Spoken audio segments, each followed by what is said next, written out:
Salutare gașcă, ce faceți? Sper că sunteți bine. Și eu sunt bine. M-am gândit așa pentru că mi-e foarte dor de voi și de concerte și de relația între public și cei de pe scenă. M-am gândit să refacem cumva legătura asta online, aici pe Instagram, pe Facebook, pe YouTube, pe canalele mele și să vă cânt un cântecel din când în când, așa, de la mine din curte, picioarele goale pe iarbă, din suflet, neamplificat, cum să spun eu, așa cum am compus piesele respective. O să vă cânt un cântec compus de mine.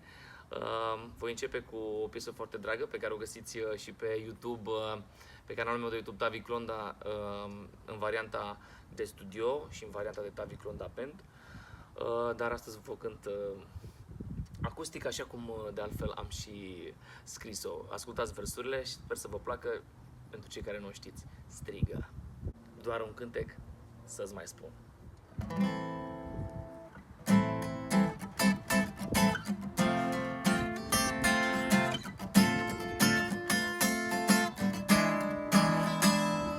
Un vis pentru voi,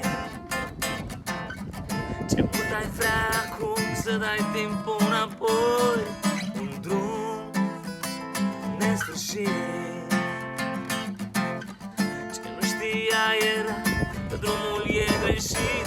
Și te luptai cu tot ce aveai, te mințeai și nu credeai. O visai, o sunai, cum să te desparți de ea. O strigă dacă în tine crezi și nu vrei să îngenunchezi. Uită tot ce ți-am făcut, te-am mințit cu un sărut.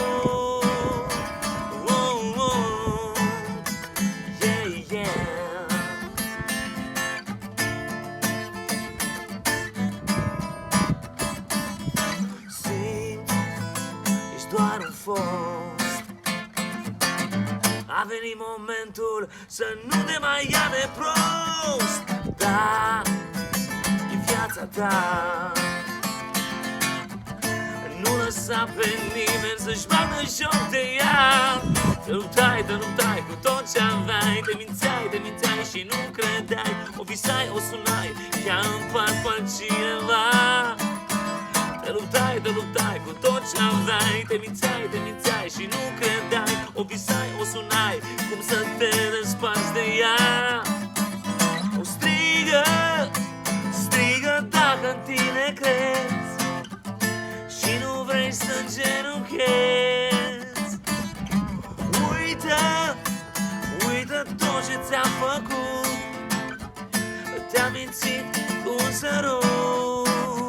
Și te luptai cu tot ce aveai, te mințeai și nu credeai. O visai, o sunai, ea în pat cu altcineva. Te luptai cu tot ce aveai, te mințeai și nu credeai. O visai, o sunai, cum să te desparți de ea.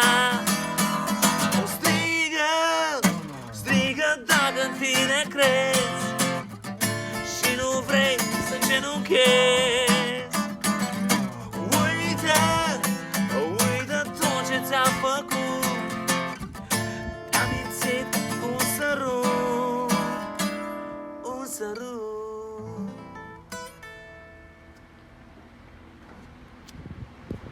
Vă pupă, Victorian.